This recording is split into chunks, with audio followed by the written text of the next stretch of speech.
Hello friends, कैसे हैं आप सब। स्वागत है आपका अपने एसपी एजुकेशन पॉइंट चैनल में। फ्रेंड्स, आज हम 7 जून के महत्वपूर्ण करंट अफेयर्स लेकर आए हैं जो आपके एग्ज़ाम्स की दृष्टि से काफ़ी इम्पोर्टेंट हैं।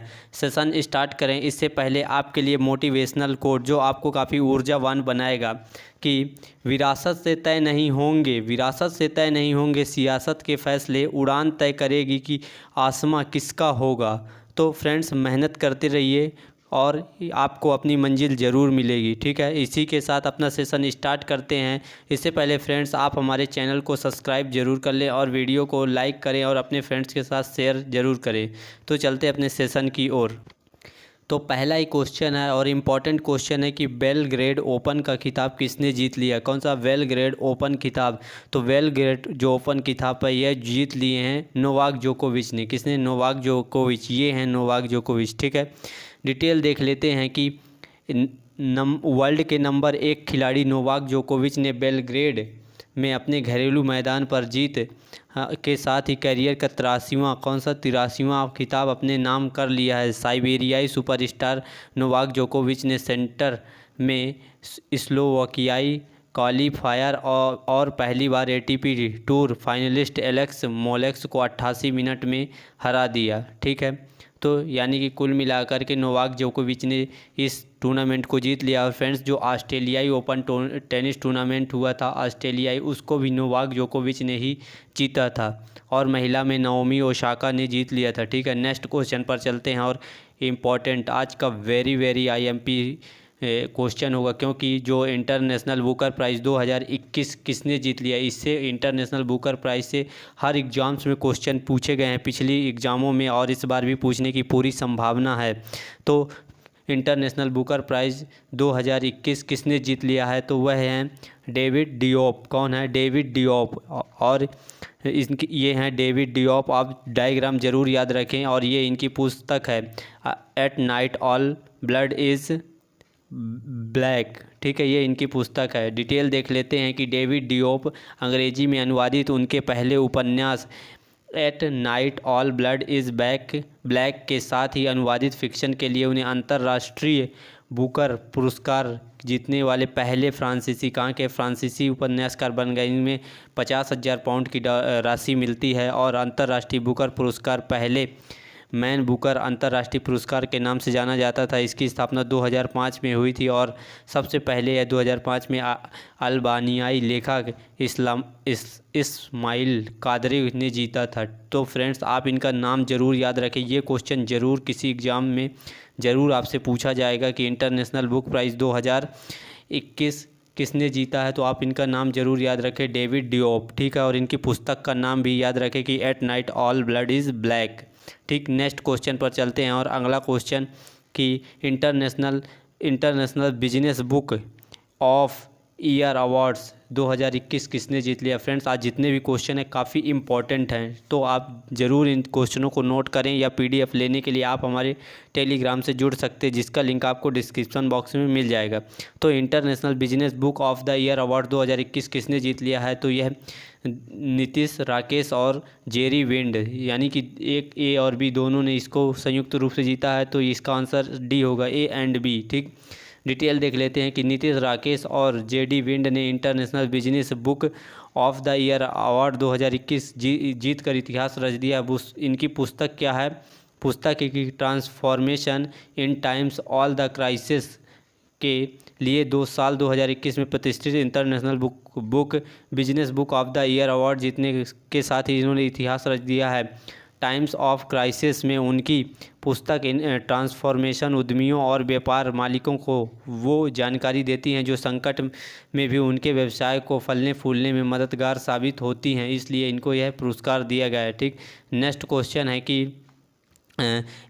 एनसीपीसीआर। कौन? एनसीपीसीआर ने कोविड-19 से प्रभावित बच्चों के लिए किस ऑनलाइन पोर्टल को तैयार किया है? तो वह उस ऑनलाइन पोर्टल का क्या नाम है? बाल स्वराज, बाल जीत, बाल स्वतंत्र या बाल फाइट। तो उस पोर्टल का नाम है बाल स्वराज। क्या नाम है? बाल स्वराज। डिटेल देख लेते हैं कि राष्ट्रीय बाल अधिकार संरक्षण आयोग यानी कि national commission for the protection of child rights ने कोविड-19 से प्रभावित बच्चों से संबंधित बढ़ती समस्या को देखते हुए देखभाल और सुरक्षा की आवश्यकता वाले बच्चों के लिए एक ऑनलाइन ट्रैकिंग पोर्टल बाल Swaraj Covid care link launch कर दिया है। इसके अंतर्गत वे सभी बच्चे जिन्होंने पारिवारिक समर्थन खो दिया है या उनकी देखभाल करने अब कोई नहीं है, वे किशोर न्याय अधिनियम 2015, ये जरूर ध्यान रखें कि किशोर न्याय अधिनियम 2015 की धारा 2 और उपधारा 14 के तहत देखभाल और संरक्षण की आवश्यकता वाले बच्चे होंगे और ऐसे बच्चों के लिए अधिनियम के तहत दी गई सभी प्रक्रियाओं का पालन किया जाना चाहिए ताकि उन बच्चों की भलाई और सर्वोत्तम हित को सुनिश्चित किया जा सके। ठीक है, तो आप इस बाल स्वराज पोर्टल को ज़रूर याद रखें। नेक्स्ट क्वेश्चन है और काफ़ी इम्पोर्टेंट, ग्रीन ट्रिब्यूनल से संबंधित है इसलिए क्वेश्चन इम्पोर्टेंट हो जाता है, पर्यावरण से रिलेटेड है कि नेशनल ग्रीन ट्रिब्यूनल ने किस राज्य में विश्वामित्री नदी कार्य परियोजना को लागू करने का निर्देश दे दिया है, यानी यह किस राज्य में है? तो यह फ्रेंड्स गुजरात में। कहाँ पर यह नदी है? गुजरात में है। इसकी डिटेल देख लेते हैं कि नेशनल ग्रीन ट्रिब्यूनल की पीठ ने हाल ही में वडोदरा नगर निगम गुजरात और अन्य अधिकारियों को विश्वामित्री नदी कार्य योजना को लागू करने का निर्देश दे दिया है, जिसमें सीमांकन सर्वेक्षण और नदी की अखंडता को बनाए रखने की तैयारी शामिल है। मगरमच्छ, कछुए और अत्यधिक संरक्षित प्रजाति नदी के हिस्से में प्रजनन करती हैं।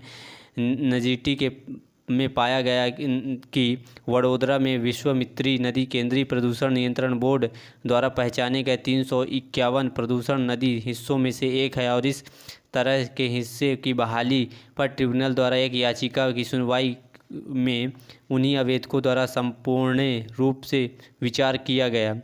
ठीक, और हम एनजीटी के बारे में देख लेते हैं कि एनजीटी की जो स्थापना है वह कब हुई थी। तो इसकी एनजीटी की स्थापना 2010 में, कब? 2010 में हुई थी। और इसके अध्यक्ष कौन है? आदर्श कुमार गोयल है। मुख्यालय नई दिल्ली में है। और इसके गुजरात के बारे में देखें तो यहाँ के जो मुख्यमंत्री हैं विजय रूपानी हैं और वहाँ के जो राज्यपाल हैं आचार्य देवव्रत हैं। ठीक, तो एनजीटी के बारे में आप ये डिटेल ज़रूर याद रखें। एनजीटी के बारे में कई क्वेश्चन पूछता ही है कि इसकी स्थापना कब हुई थी, तो आप सन 2010 जरूर याद रखें और अधिनियम भी 2010 का है। और एनजीटी एक सांविधिक निकाय है। ठीक, सांविधिक निकाय है। नेक्स्ट क्वेश्चन पर चलते हैं कि एशिया की पहली इंटरनेशनल मेमोरी स्टडीज़ कार्यशाला की मेज़बानी किस संस्थान ने की है?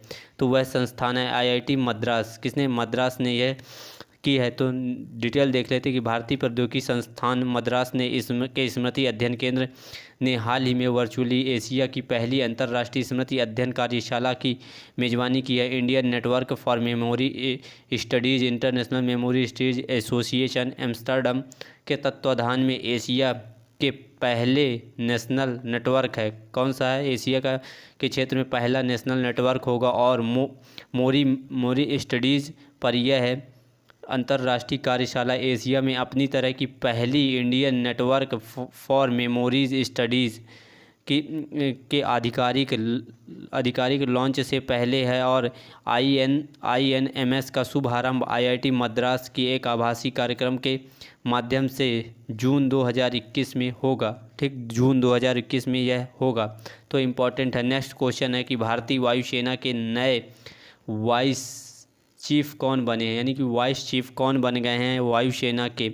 तो वह बने हैं एयर मार्शल विवेक राम चौधरी। कौन है? एयर मार्शल विवेक राम चौधरी वायुसेना के नए वाइस चीफ बने हैं। डिटेल देख लेते हैं कि एयर मार्शल विवेक राम चौधरी को वायुसेना मुख्यालय में नया उप वायुसेना प्रमुख नियुक्त किया गया है और एयर मार्शल वल्लभा राधाकृष्णन दिल्ली के पश्चिमी कमान में चौधरी का स्थान लेंगे।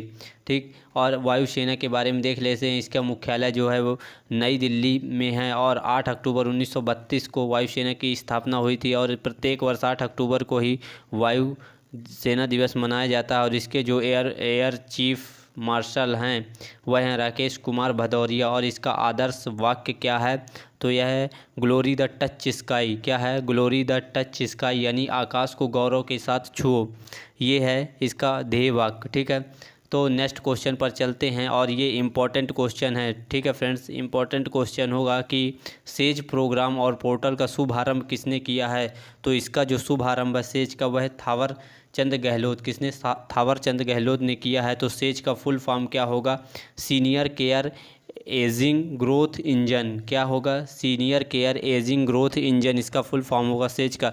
तो केंद्रीय सामाजिक न्याय और अधिकारिता मंत्री थावर चंद गहलोत ने 4 जून 2021 को सेज नाम की एक पहल और भारत के वरिष्ठ नागरिकों की सहायता करने के लिए सेज पोर्टल की शुरुआत की है। और सेज पोर्टल विश्वसनीय स्टार्टअप द्वारा बुजुर्गों की देखभाल के उत्पादों और सेवाओं की वन स्टॉप एक्सेस के रूप में कार्य करेगा।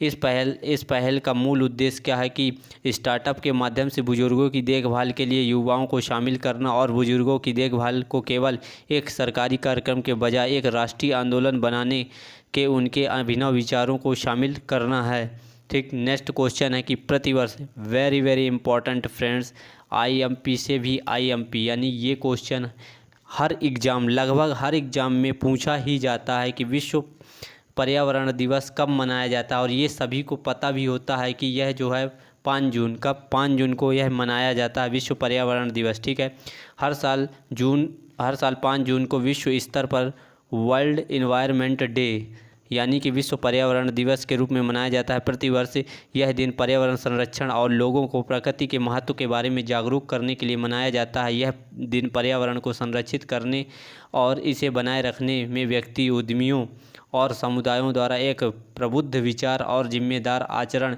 के लिए आधार को व्यापक बनाने का अवसर प्रदान करता है। और 2021 की थीम है री इमेजिन, रिक्रिएट और रीस्टोर, क्योंकि यह वर्ष पारिस्थितिकी तंत्र की बहाली पर संयुक्त राष्ट्र दशक की शुरुआत का प्रतीक है। और इस वर्ष पारिस्थितिकी तंत्र की बहाली के महत्व को उजागर करने के लिए पाकिस्तान इस दिवस का वैश्विक मेज़बान है, यानी कि इस साल की मेज़बानी पाकिस्तान के द्वारा की जा रही है। और इसको पहली बार सन 1974 में मनाया गया था। कब, 1974 में, और ओनली वन अर्थ के नारे के साथ पहली बार इसको मनाया गया था। ठीक है, और इसको मनाता कौन है, यह इन्वायरमेंट प्रोग्राम्स के द्वारा, माने यूनाइटेड नेशन इन्वायरमेंट प्रोग्राम्स के द्वारा प्रतिवर्ष इसको मनाया जाता है। ठीक, नेक्स्ट क्वेश्चन, और यह भी इम्पोर्टेंट क्वेश्चन होगा स्पोर्ट्स से रिलेटेड, ये काफ़ी इम्पोर्टेंट होगा कि FIH, क्या FIH विश्व रैंकिंग में भारतीय पुरुष टीम किस स्थान पर है। तो यह अभी भी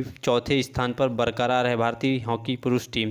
डिटेल है कि हॉकी में भारतीय पुरुष टीम ने अपना 4था स्थान बनाए रखा है, जबकि अगर महिला टीम की बात करें तो अंतर्राष्ट्रीय हॉकी महासंघ ने विश्व रैंकिंग में 9वें स्थान पर, जो भारतीय महिला हॉकी टीम है तो वह किस स्थान पर है, 9वें स्थान पर। अप्रैल और मई में ग्रेट ब्रिटेन, स्पेन और जर्मनी ने FIH हॉकी प्रो लीग श्रृंखला में यूरोपीय लीग को हारने के बावजूद भारतीय पुरुष टीम जो है 4थे स्थान पर बरकरार है। और बेल्जियम मौजूदा विश्व और यूरोपीय चैंपियन तालिका में शीर्ष स्थान में, यानी कि इसमें ब्राज़ील सबसे टॉप पर है। ठीक, इसके बाद 2019 में हॉकी प्रो लीग विजेता ऑस्ट्रेलिया दूसरे नंबर पर है। और महिला टीम में देखें तो नीदरलैंड की महिला जो टीम है वह शीर्ष पर है, और दूसरे स्थान पर अर्जेंटीना की तथा ऑस्ट्रेलिया की तीसरे स्थान पर टीम बनी हुई है। ठीक, तो फ्रेंड्स, जितने भी आज के महत्वपूर्ण करंट अफेयर्स थे वह मेरे द्वारा लाए गए हैं। ये आपके एग्ज़ाम्स के लिए बहुत ही ज़्यादा महत्वपूर्ण क्वेश्चन होंगे। आपको ये क्वेश्चन डायरेक्ट ही आपके एग्ज़ाम्स में दिखाई देंगे। ठीक है, तो आप इनका रिवीजन ज़रूर बार बार करें, और PDF आप अपने पास इसका ज़रूर रखें ताकि रिवीजन करने में आपको आसानी हो जाए। और PDF लेने के लिए आप हमारे टेलीग्राम चैनल से ज़रूर जुड़ें, जिसका लिंक आपको डिस्क्रिप्शन बॉक्स में मिल जाएगा। तो वीडियो को अपने फ्रेंड्स के साथ ज़रूर शेयर कर दें फ्रेंड्स। ठीक है, मिलते हैं अपने नेक्स्ट सेशन पर। थैंक